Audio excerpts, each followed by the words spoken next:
At first, when the betrayal happens, the narcissistic woman experiences a brief sense of triumph. In her internal world, betrayal is not a moral rupture, it is a strategic move. She believes she has asserted dominance, proven her independence, reinforced her superiority. Yet this feeling is fragile because it rests on a dangerous assumption that you will remain emotionally available, reactive, or reachable in some form. When you disappear not just physically but psychologically, something far more unsettling begins to unfold. Carl Jung spoke of the persona as the mask we present to the world. In the narcissistic personality, this mask is not simply worn, it is lived in. The image of confidence, desirability, and control replaces the authentic self almost entirely. You were not just a partner, you were a reflective surface. Through your attention, your tolerance, and even your suffering, she confirmed the story she told herself about who she was. Once you are gone, that mirror shatters. What follows is not immediate remorse, but disorientation. Without an external anchor, the false self begins to collapse under its own weight. She may appear unchanged on the surface, still charming, still composed, but internally there is a growing instability. The traits she denied, dependence, insecurity, fear, begin to surface. Jung would describe this as the unconscious demanding recognition. The shadow no longer stays buried. This is why your absence is so powerful. It forces a confrontation she cannot control. And here is the insight that matters for you. You did not break her by leaving. You simply stopped participating in an illusion that required your self-betrayal to survive. When you withdraw your energy, the truth reveals itself, sometimes quietly, sometimes violently, but always inevitably. So remember this as you move forward. Walking away is not an act of revenge. It is an act of psychological truth.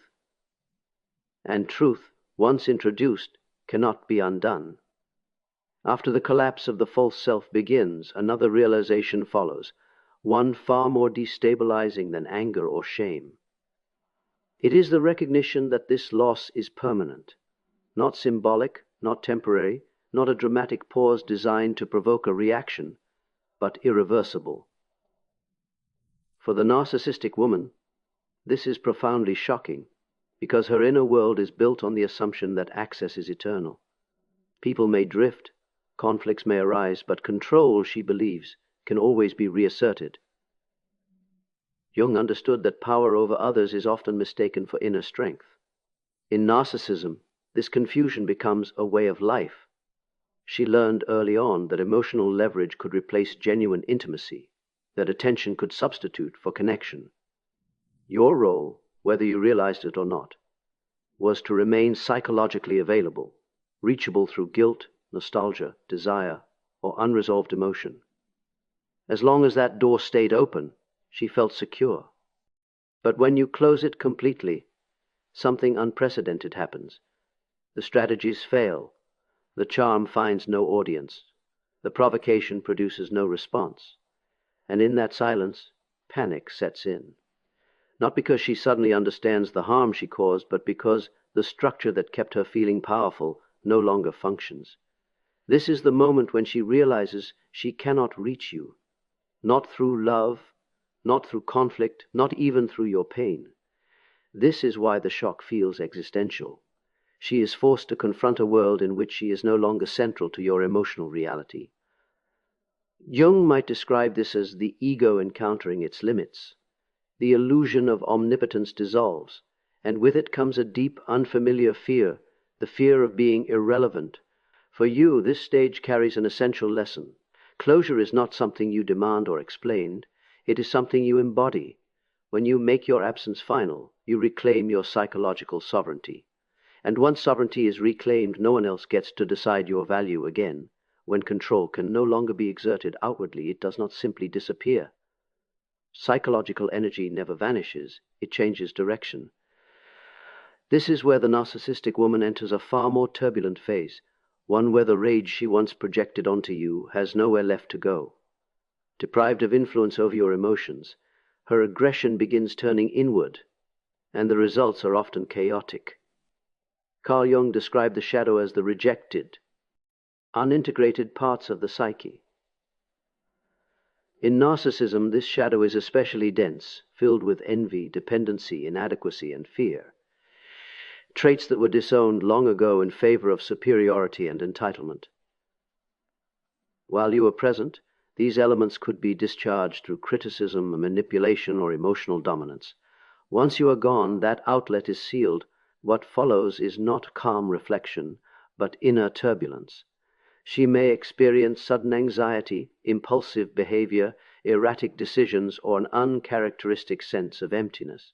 Externally, she might appear more active, more dramatic, even more seductive, but internally there is a growing sense of fragmentation.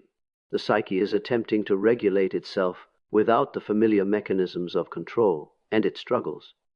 This inward turn of rage is rarely conscious. She may blame circumstances, other people, or even fate itself, never realizing that the real confrontation is internal.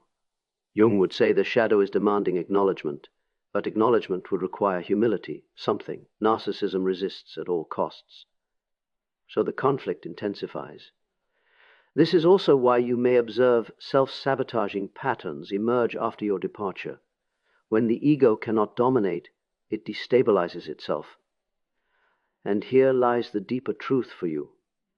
Her inner collapse is not your responsibility to fix or witness.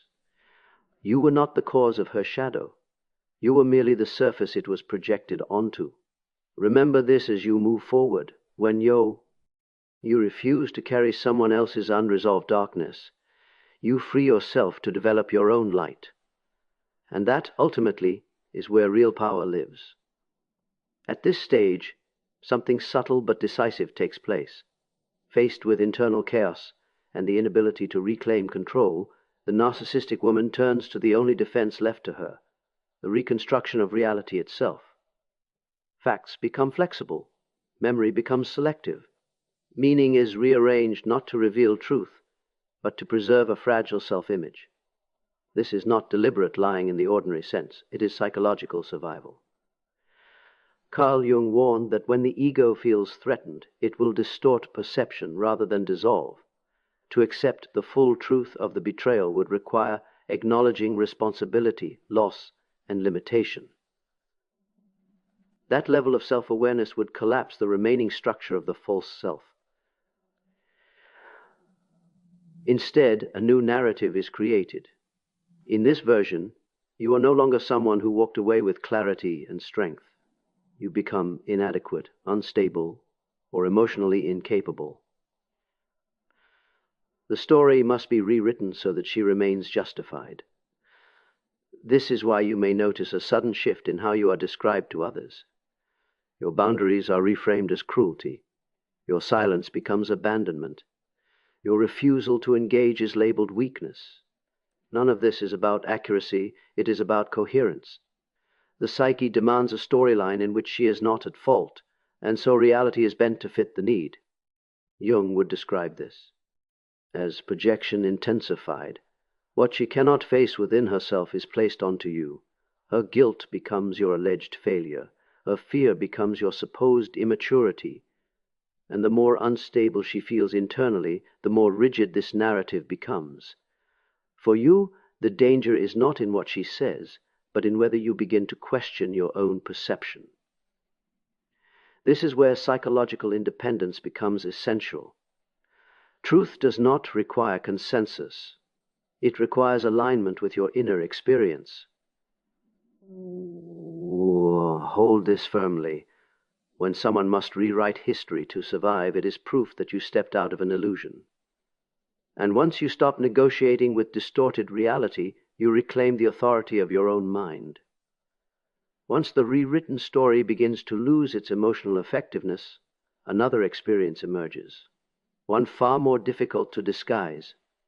The noise fades, the external distractions lose their potency, and what remains is a profound sense of emptiness.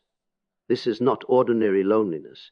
It is the kind of inner void that appears when a person has lived primarily through reflection rather than genuine connection. For the narcissistic woman, this stage is deeply unsettling because it exposes what the performance was designed to conceal. Carl Jung believed that meaning is not created through attention, but through integration. Narcissism avoids integration by substituting admiration for intimacy. While you were present, your emotional availability filled that internal hollow. Your attentio gave shape to her sense of worth. When that source is gone, and when replacements fail to deliver the same depth of response, the emptiness becomes impossible to ignore.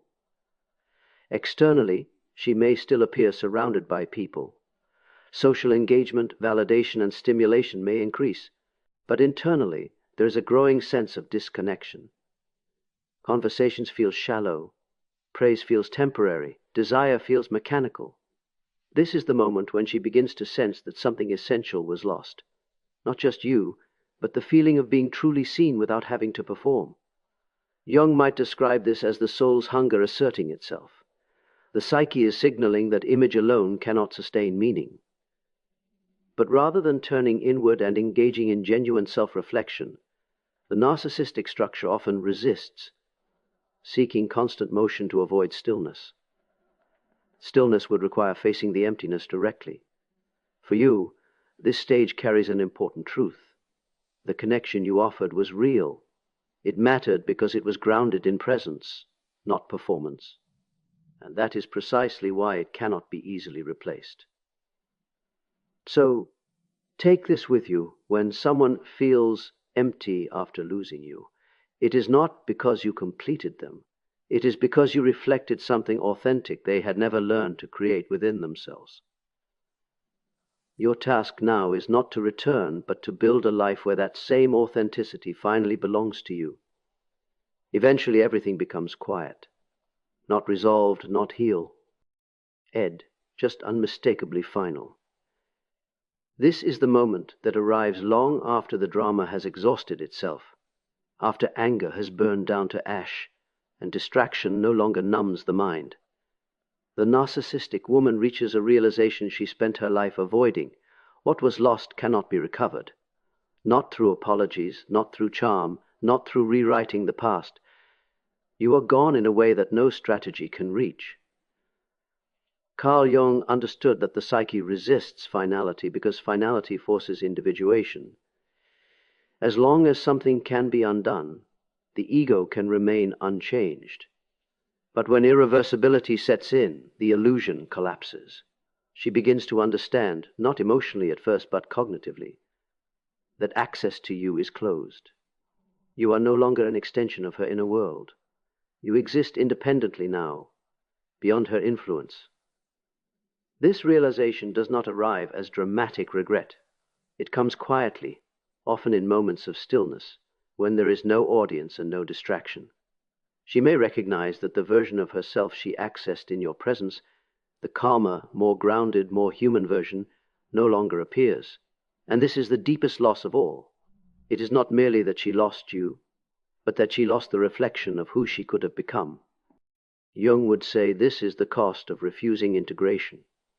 Without facing the shadow, without accepting responsibility, growth remains impossible. The door closes not as punishment, but as consequence. Life moves forward, and some thresholds cannot be crossed twice. For you, this final stage is not about vindication, it is about liberation. You no longer need to be understood, acknowledged, or validated by someone who could not meet you in truth. And here is what matters most. When you choose not to return to what broke you, you are not abandoning love, you are choosing consciousness. And that choice, once made, changes the direction of your entire life.